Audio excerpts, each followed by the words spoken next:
Well, hello and welcome to the webinar. Thank you so much for joining me today. My name is James Timmons and I'll be instructing you through today's session. At this moment, you should be able to hear my voice and you should be able to also see my screen. If there's any problems, hello there.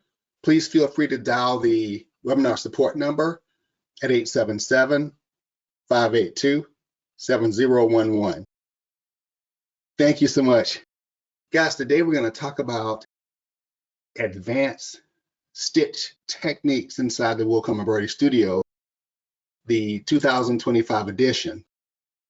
Now, what I also want to go through just really quickly is just to show you, and I'm going to be showing you new features, one new feature, a class basically that's new to the ES 2025. And I want to show you a new feature that we have before we get started. This feature, brand new, is this icon located here. This is your lay down stitch. This lay down stitch is very, very critical in what we do on a daily basis.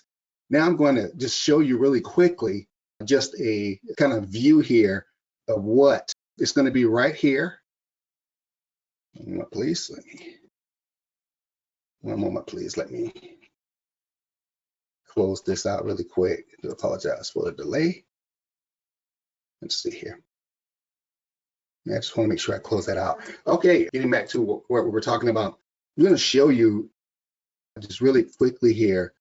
Again, the icon for the lay down stitch should be to the far left of your page here. Looks like a black flower with some red running stitches behind it. At this stage now, in order to show you what this feature does inside the software, I'm going to click on this particular icon here. So now this is what it does, guys. This is a new feature in the software. It allows you not only to go in and add a lay down stitch behind the actual design itself. Let me turn off the auto product in the background. So this is the background here that it creates, the same color as the garment. So not only can you go in and place this behind the design, something that's already filled in, and you just need a lay down stitch behind it to stabilize the fabric. What you can also do is this. You can also use that lay down stitch as a fill. Have you ever thought of that before?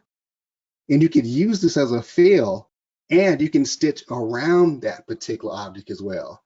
If you've never thought about that before, this is ingenious because you can go in, again, it allows you another avenue that you can use with the lay down stitch inside the software. I'm going to click back on our little bathrobe here, and this is what it looks like. Again, the back fill, the same color as the garment, it's going to disappear. They're not going to be able to see it. This does not affect the underlay because actually you're going to have an underlay stitch as you go in there, but at the same time, this stitch is going to be a stitch that you can even go in if it's large enough, the software will automatically not fill in the whole thing. It'll actually cut a hole in the middle of it if it's like a full jacket back size. So for that particular size, it even won't go in and fill in the whole thing. It'll just go in and just do a border, and it'll put a hole in it as well, which is really, really, really cool. So this is, with this lay down stitch, this is what it allows you to do in this software, which is absolutely incredible. Absolutely incredible. Now we're going to go to our little project for today. We're going to talk about, and I'm going to take you through and show you how to create smooth curves and sharp curves. Now, this particular feature inside the software, and the way that it works, it allows you to go in, as I go to my new page here. If I go in now, I can actually navigate to my little rectangle tool here like this. And once I select that tool, it's going to give us a rectangle corners pop up here on our page just like this. I can go in now and just left click here and I'm going to press my control key down to do a complete square, or I can release that and do just a rectangle like this. And once I release that, just like this. Now, initially when I did this, I had the satin stitches selected with this. And of course, this is too wide for a satin stitch. So I'm going to go in and I'm going to choose a tatami stitch fill. Let me select this here like this, choose tatami. Now watch what happens here when I go in. I'm going to press S to hide the stitches. And I want to go in and what if I want to do a curve around each corner like this? I can actually go in now with this tool in my reshape tool here, and I can click on any one of these little node points and look what it does for me. And this is something that the Corel Draw could do for some time actually. So now inside your Willcome Embroidery Studio software, we can also do the same thing. And even if you don't want particular object here, and you can use it as name tags, badges, or things like that, you're able to go in and use this with this particular tool inside the software.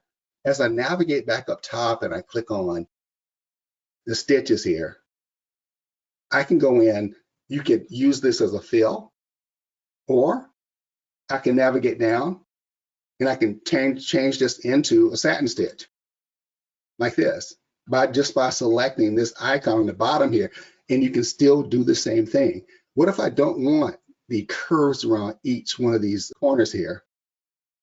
Someone's asking me to do that again. Let me undo it gladly. Once I went in and I created a object on the screen like this. With this object, once you go in, I'm going to navigate up top and I'm going to click on, I'm going to hide the stitches, or I can press S as in Sam. Here, with my object on the screen, if I want to go in and make any changes, like right now, used to be in the old software or in the previous version of the software, once I selected this and once I clicked on my reshape mode, it just gave me the control points here where I can just click the control points and move them automatically. But now it actually does corners, curved corners just like this, rectangle corners.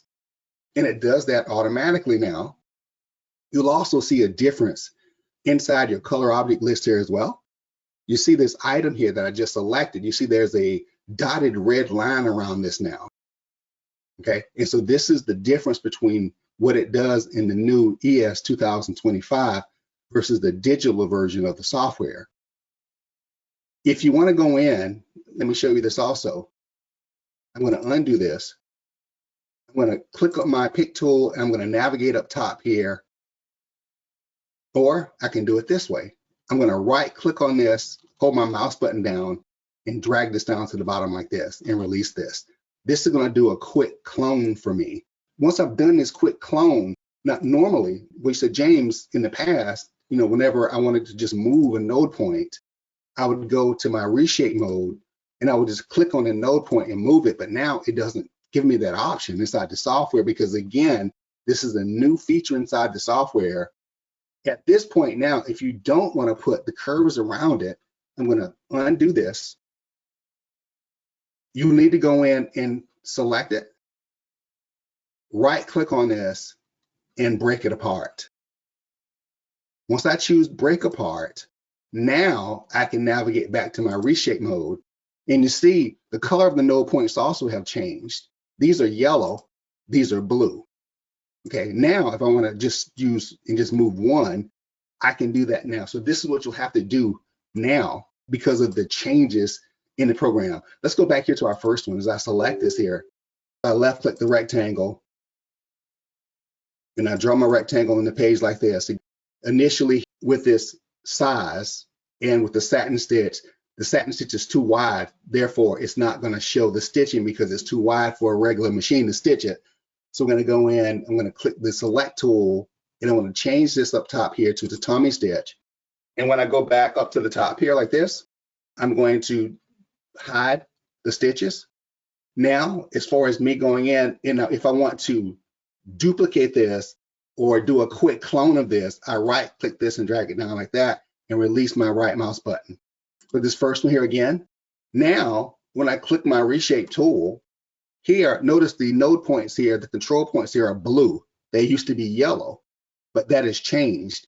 And now when I go in, when I click on a corner and move this down, it actually goes in and it makes everyone, now this is much faster, especially if you're a digitizer. And what's also remarkable is that now everything is exactly the same size. Everything is the exact coordinates with this, and it makes it much nicer. Now, what I could also do with this, I can go in, let me undo what I've done here.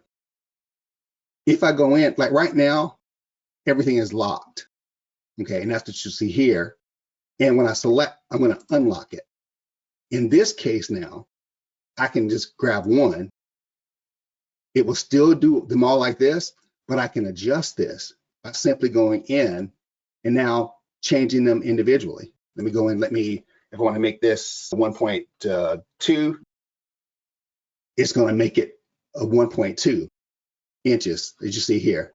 I'm going to go up top here and change this to metric. Now, so this is like 30. So when I can go in and I can change this to 20 millimeters, press enter, it'll change that.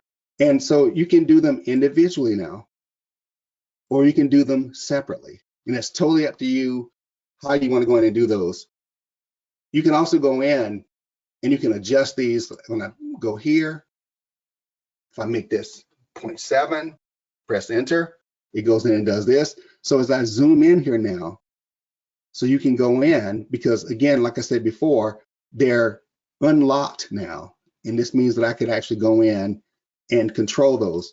If I take this back to 0, press enter, like that, it's going to go back to the corner. So here, again, it allows you to go in, guys, and do these really cool things inside the software by going in and changing the settings on these items here and making them different. And again, this is one thing that you can do here with this. Back, if I grab this one and change this one to 8.0, it changes them all now, again, because they're locked. But again, as you go in, as you're working with these, you have the ability to go in and adjust those accordingly. Now, what you also have previously inside the software, you had to go in and if you wanted to edit just one corner of it, it doesn't work that way anymore because of the new settings here. So if I do want to go in now and select this new item, and if I want to go in and just move a node point independently, now I would have to go in to my reshape mode and break this apart or press Control. Once I press Control K, notice that when I select this guy and go to reshape mode, it has the red dotted line around it.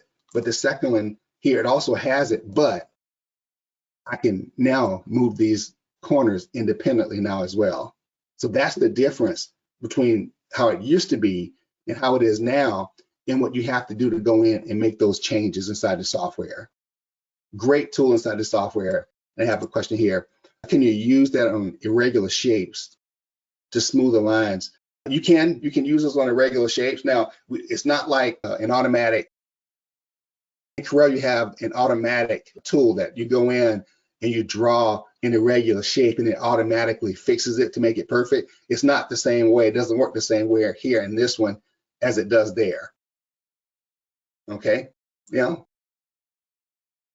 All right, and that's going to be your rectangle corners and how it is changed inside the software and allowing you to go in and again make adjustments and change things like this as you go in. As I press, the 0 is going to take them back like this. Unlock 1.5, press enter. It's just going to do the lower left, lower right corner here like this. And I could adjust this. If I make this 3, it does this. So now it's only going to affect, as long as I put my numbers in, let me undo this here. As I adjust these, 5.0, enter. And now that affects it only in that particular way. Great tool inside the software. Glad they made this adjustment. Now, let's talk about controlling stitch angles for better embroidery results. If you have issues with stitch angles, as you're working inside the software, you have options that you can go in and you can choose to fix those particular types of things. I'm just going to go in, I'm going to open up a design. You have something here, stitch angles. Let's grab this one. So as this design comes in, I want to show you the effect of using the different types of stitch angles in certain objects when you're actually going in, whether you're doing the automatic conversion or whether you're digitizing these items yourself, to show you basically what else can be done inside the software, which is also tremendous. If you do automatic conversions inside the software, what happens is the software will automatically go in and it will fill areas in of the design. Like right now, I'm just going to select everything here and I'm going to go down to the bottom of the page and I'm going to make everything, fill everything in. So I change those stitch objects into vector objects. This is before and this is after. Yes, you can do that in the software. Now, when I go in and when I select an object here on the page here, and this is a vector object. How do I know it's a vector object? Because inside my color object list here, you can see the individual objects here. And this tells me that these are separated items here. And you see the object type here, which represents a vector object, not a bitmap or a JPEG or a raster type. Now here, as I navigate over, you have another tool, and this is your Smart Design tools. And we're just gonna go in, just gonna show you real quick how the stitch angles are affected by going in and selecting an item. And I'm going to choose automatic stitch like this. And it's going to go in, it's going to fill this in. I don't need the border, so I'll select this and I'll delete this. Now, when I go in, if I make this a satin stitch here, and up top you have your options here for tatami, and you have your satin stitches here like this. And whenever you see this, guys, it's very important to understand why the software is doing this. In my many classes that I've taught you, is that there's a maximum stitch count for every machine. Most machines have a maximum stitch length that they can stitch of 12.1 millimeters. Barrett machines and some of the other type machines, they have a 12.7 maximum stitch length that you can create with that machine. Otherwise, it's not going to stitch. And you may have seen this before also. You tried to stitch something on the machine, and when it got to a certain area, it stopped stitching. The machine kept going. Have you heard that before? Gruesome sound, isn't it? For something like that, it just means that you've assigned a stitch length that's too wide for your machine, and it just can't do it with a satin stitch. Okay. And so right now, if I go in, I'm going to select, just draw a box around, just select this one and this one. I'm going to pull this out, and I'm going to reduce the size of this to make it smaller. As you can see now here also, once I go in, now if I want to test this to make sure that my machine is not going to do any extremely long jump stitches, I'm going to turn off the true view, or I can press T. And I want you to pay close attention to this. If you're looking at this, you notice darker areas here, and you notice lighter areas here. What's happening here? If I zoom in closer, you'll see that anytime that you see a solid line, this means that your machine is stitching at a normal speed. When you see this, these are all dotted lines, guys. And these are, your machine is looking at this like they're massive long jump stitches. You can have a problem in your production for this because, and it's very important. Well, what's the maximum stitch length that I can do inside the software? Maximum stitch length for me, and it's going to be, I normally don't do, now I've done longer stitches doing puff foam, but as far as the maximum width that I usually go, it's normally not anything past 9.5 millimeters in width like this for a satin stitch. Okay, because with a satin stitch, you can do a stitch this wide and your machine won't go into jump mode. All right. What's the thinnest column that you can do? Thinnest column is always going to be 1.2 millimeters. 1.2 millimeters wide. This is the thinnest column that you should be able to stitch out and have it stitch legibly on fabric. 1.2 up to 9.5 millimeters. Well, what happens when I go in and I make this, what if it's wider than 9? What if it's this wide? Now I've got to use the tatami stitch to fill this in. This one, I can stitch at a satin stitch like this. And here I'll just go in and just change the stitch angle on this. Minimum width for a column stitch. This one here, as it goes in, again, I'll change that stitch angle here as I go across.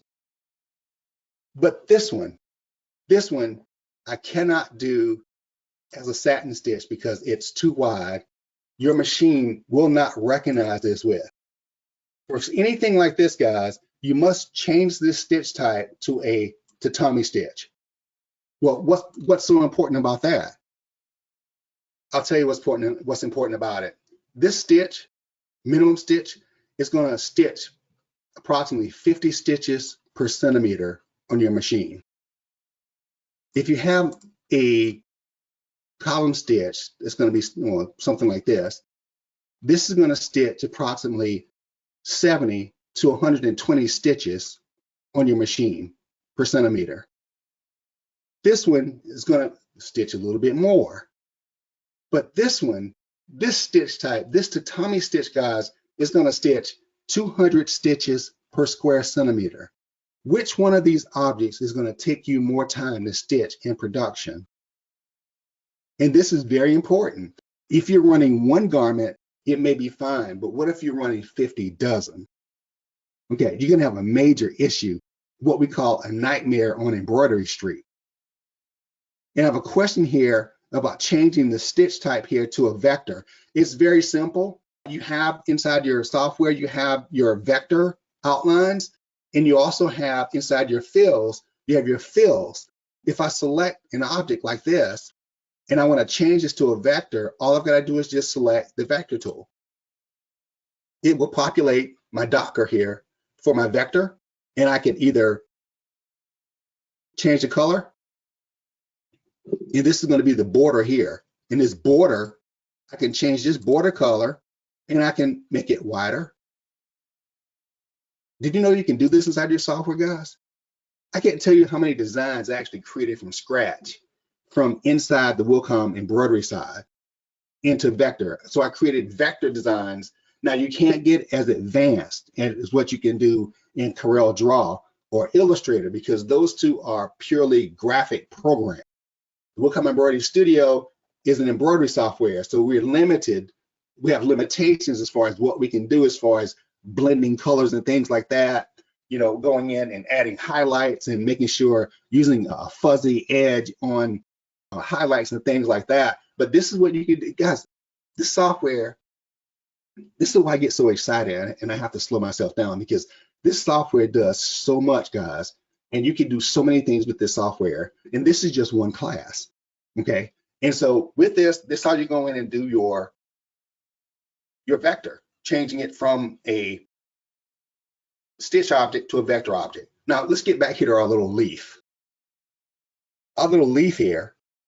So I want to see what the stitch angles are in this leaf. You can look at it here and tell that they're going in this direction here actually. But if I take off the true view, you can see it as well.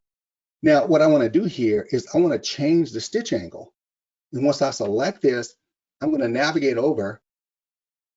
Let's see here. Once I select this one, now you have a tool inside your toolbox over here. You have an angle tool. This angle tool, guys, it's very, very important, okay, because of what you can do with it. Right now, once I select this, it's not showing me any stitch angles here. But once I select this tool, now on the lower left side of my screen is asking me to enter my angle point.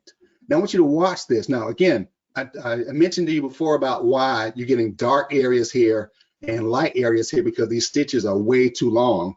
And generally, whenever you want a satin stitch done, it's always 100% better to go closest distance across. Right now, these stitches angles are going in an angle, which is making the stitch length too wide. Watch what happens now when I go in. I'm going to insert my stitch angles closest distance across, like the numbers on a clock. Watch this.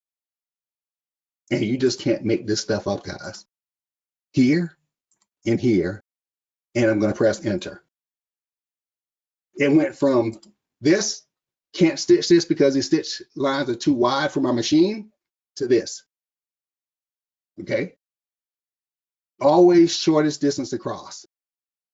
Because what happens with that is this. I'm going to press T here to turn back on my true view. Because when you stitch it closest distance across like this with your stitch angles, note here, the center here on this. So this is where the light hits the embroidery. This is where the light hits the stitches. And it gives you this look here. If you notice, my stitches here, the highlight is on the very top of the stitch section here. Do you know why? Because I put it there. How did I put it there?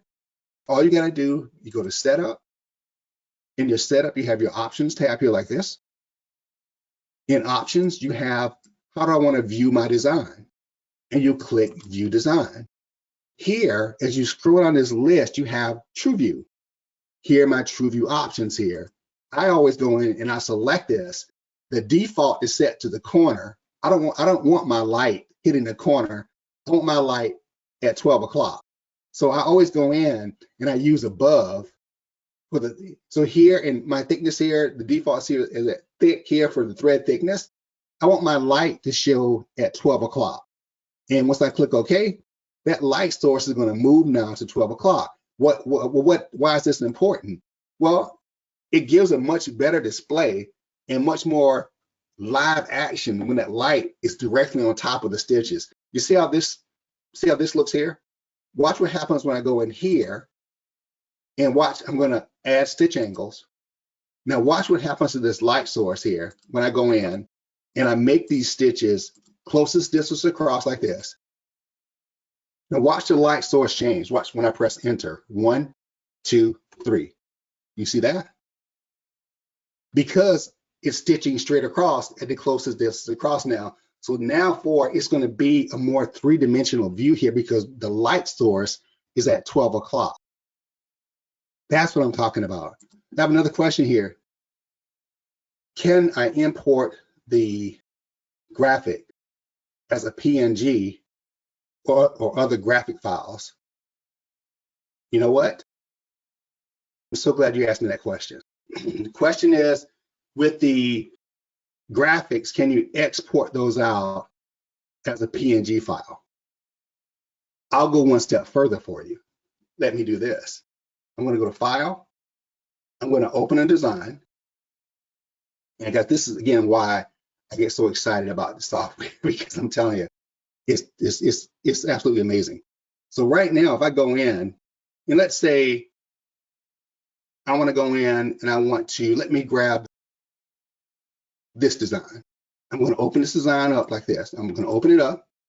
Now, once I open this design up, I created this design specifically in the embroidery side. I did not create this from Corel. I created this in the embroidery side. You can see what I did here with this.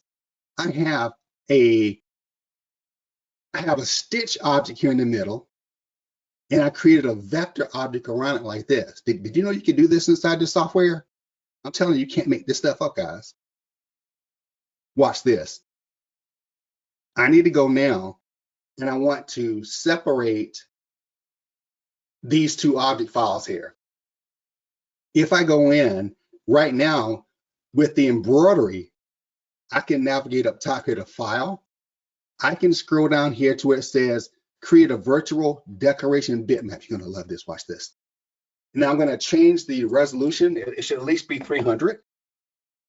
And I'm going to click OK here. And I'm just going to save this here to my downloads folder. What I'm also going to do here as well is I want to go in. Now, let me go to CorelDRAW. as I open Corel Draw.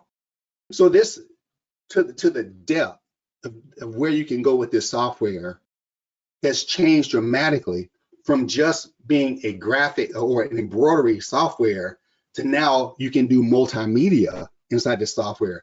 And I'm going to show you right here. So I'm so glad you asked me that question. I'm just going to go here, choose a new page. Now I want to go to File, and I want to use Import. Watch this. I'm going to go to my Downloads folder. There's my baseball. I'm going to click Import. Watch this. Look at this baseball. People that don't understand embroidery, when they look at this from a distance, they will guarantee you that this is thread, but it's not. This is a PNG file. And this PNG file, do you know what? Watch this. If I do a background on it like this, and I fill this background in, if I right click here and I order this to the back of the page, it does this. This is the PNG file here. That's what this is. And now I want to do this. Let's say I don't want to use that background. I'll just press delete. I'm going to go back to my Willcome Embroidery Studio. And right now, at this particular point now, I don't need the embroidery. So anything that's going to be stitched or anything like that, I don't need. So I'll select this item here. I'll drag this all the way down to the bottom. I'll press my shift key down. I'll remove all of the stitching. All I want to do now, I'm going to go over to Corel Draw. Watch this. In Corel Draw, of course, it will transfer my vector object over to Corel Draw. And I want you to watch this. Notice also with the baseball, I made sure that it was at the center point of the baseball. I didn't change the position of the baseball because I needed to stay in the same position as it is right now. There's my hand. I'm going to go to File, select all. Let's see if I can do it this way. Edit, copy. Watch this. I'm going to go back to Corel Draw, and I'm going to paste this. Did you see that? Now this is a print that you could print on direct to garment print, direct to fabric. And this is what it looks like, guys. And this looks, does that not look real to you? Are my eyes deceiving me? This is what you can do. So to answer your question, absolutely, you can definitely go in and you can definitely do this inside the software. You can change that embroidery file to a PNG file. Absolutely, you can do that. Great question. Let's get back over here to the other side. So I just wanted to kind of share with you the stitch angles and the results of how that goes inside the program and how you can go in and adjust and change that inside the software. What I also want to talk about is the auto split tool. With the auto split tool, let's go back here to our leaf. With the auto split and the way that the auto split works inside the software, let's see here, I have more questions. When I have multiple stitch angles, sometimes I can't add stitch angle. Oh, that's a good question. What happens is this, like I mentioned before, when you have multiple stitch angles, sometimes on a conversion, and it just depends on if you did an automatic conversion or it matters what stitch type that you chose to do it with. Because right now, if I go in, if I do a automatic conversion on an object here, let's say, I don't know, let's say we go here to Corel Draw, and I'm just going to convert these vectors over back to the other side. Let's go to View and Fit. So let's say now I'm going to select everything here that's vector, and I'm going to convert it into stitches here. As I go back over to the embroidery side of the software at this particular point now it went in and it stitched everything. And let me do this also. Let me undo this. I need to change the size of it because right now that's too large. So I'm going to go in, I'm going to change the size of this and make this 4.4 inches. So now when I select this and I navigate up top here to do the convert graphics to embroidery like this, As I get back over to the embroidery side, let's see what the software did, and let's see how the software converted these items from Corel to the embroidery studio. So some of them it did, some of them it did not do. Now what happens sometimes is this. If I were to select an item like this, let's see if this will do it. I want to go to my stitch angles. Let's hide this. I have my stitch angles here. So if I go in and if I choose to change the stitch angle like this, now notice it put in 2 stitch angles here, actually 3. I'm at the other end of this. Sometimes when you go in, if it won't let you add a stitch angle to the object, the first thing that you need to do is this. You're going to go in first. You're going to right click on this item. You're going to navigate down to convert. And you have to decide if it's a satin stitch. You need to convert this to a complex turning satin stitch here. This will let you do more than 1 stitch angle. The complex fill only allows you to do 1 stitch angle. But let's say I want to do multiple stitch angles. So I'm going to choose convert complex turning. It should let you go in now and let you add multiple stitch angles to that object now. Because what happens is it didn't recognize the stitch type as a satin stitch nor a tatami stitch. So it's kind of in limbo. It's saying, you know what, you want to do a stitch angle? I'm not going to let you do a stitch angle. Or a second option here with this, if the second option here is available, this allows you to remove all the stitch angles. So you say, okay, you're not gonna let me add a stitch angle. Okay, I'll select this. I'll remove all the stitch angles. And I'll now create my own stitch angles. And now when I go in, I can create my own stitch angles like this. So this is how, because you always want to be in control, guys. You never want any software to control you.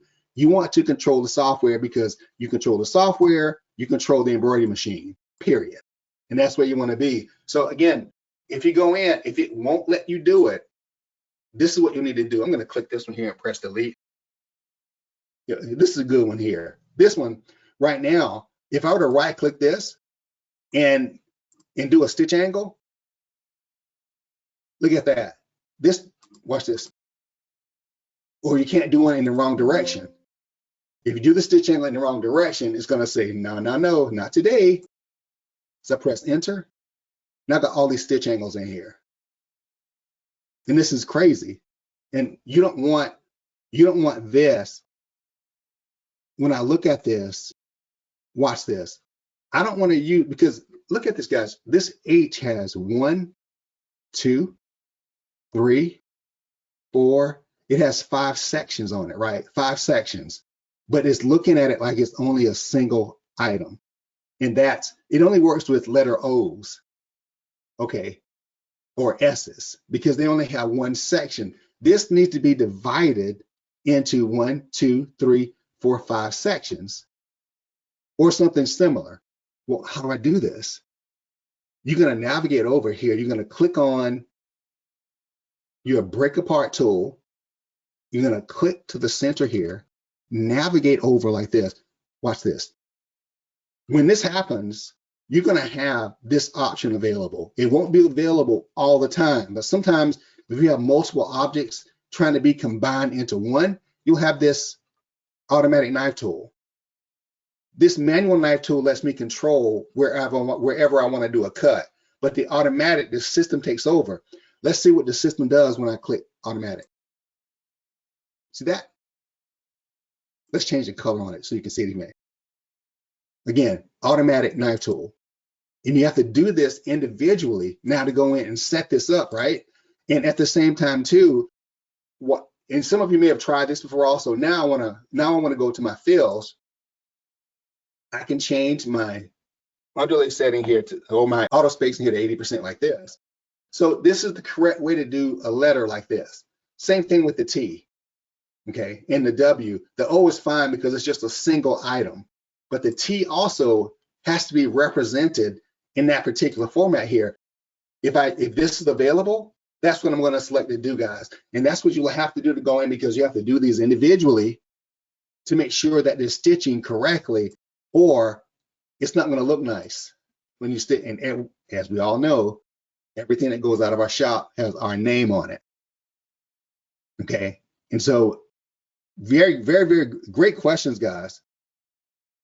Now with the vector tool, you're not going to have stitch angles with a vector tool because the vector tool is a graphic tool. So those two are not going to go. You're not going to have an angle with a vector object. All right.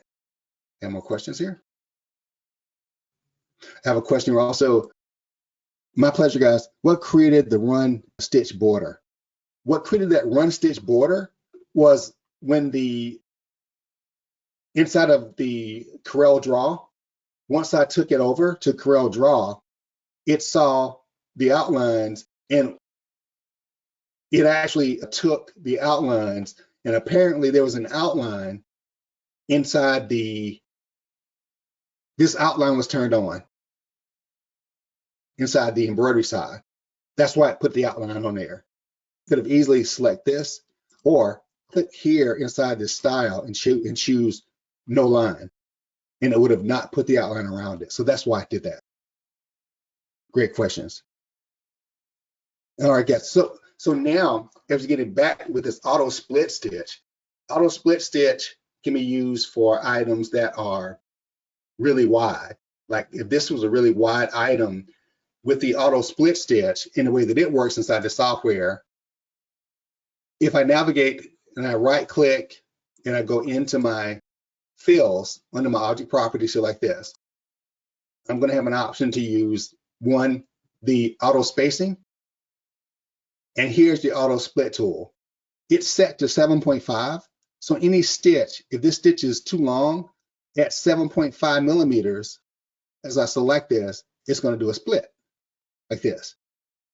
I can change this. I can make this 6.0, or I can measure this to make sure. I'm going to press M as in Mary, or I can navigate to View and choose Measure. And two reference points like this.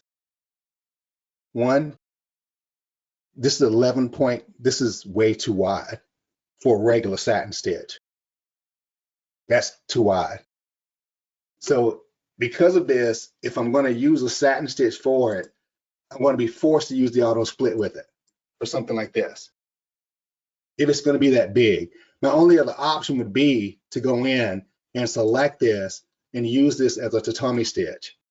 I may not want this look because you see it looks totally different, eh? This is the satin stitch. It gives you that 3D appearance.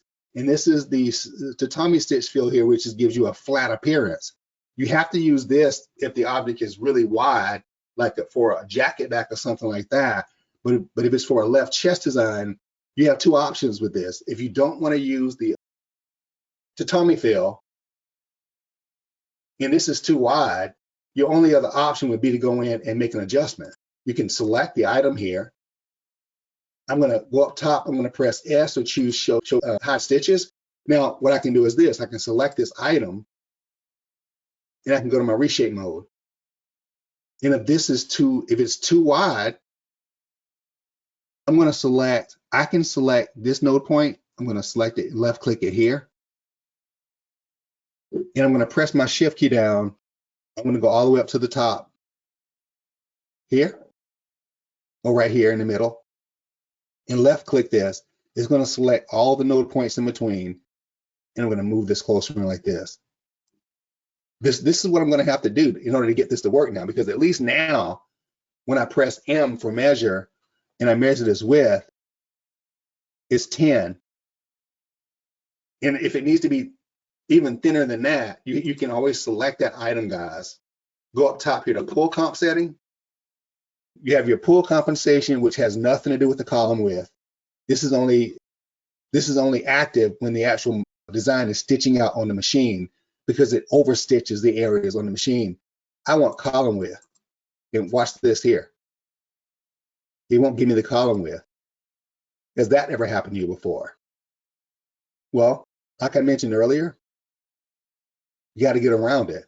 So when I select this here, I'm going to navigate, right click, choose convert. It's registering as a complex fill.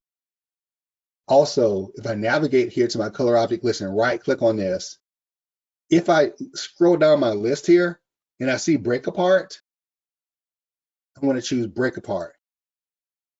The break apart went in, it separated the cover stitch from everything else here. So object number 16 here is my cover stitch, So I'm going to undo this.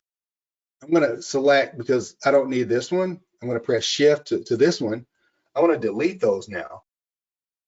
And notice here also the object type icon changed from this to like this is a column B stitch. Now let's see, if I select this, now I have a just column width available to me. And if I need to make this thinner, I know that I can go up. I can also go negative. I can make it thinner. And if I make this one thinner, minus 20, I got to make this one also thinner, minus 20. Excuse me. Which means I've got to do the same thing. You right click, break apart. Everything before this, I'm going to select, these are just random objects now. Now I can select this. Now I can go in and I can make this point minus 2. Just like that, guys. So this is how you can go in and manipulate the system in order to get the system to work for you each and every time, guys. And it's so much fun. All right. Well, that is going to do it for our class today, guys. Do I have any other questions? Time flies when you're having fun. Thank you so much for your kind words. Well, guys, also I want to thank you for your time today. We ask that you visit us at Willcom America for training information, and willcom.com, a corporate website for downloads of any new programs and things like that. I will get this recording to you, if not this evening, you have it by in the morning. And thank you so much for your time today, guys. We are on again on the 18th, which is Tuesday, and we'll be looking at perfecting complex fill patterns, which should be fun. All right, guys, have a great evening. And as always, happy digitizing. See you next time.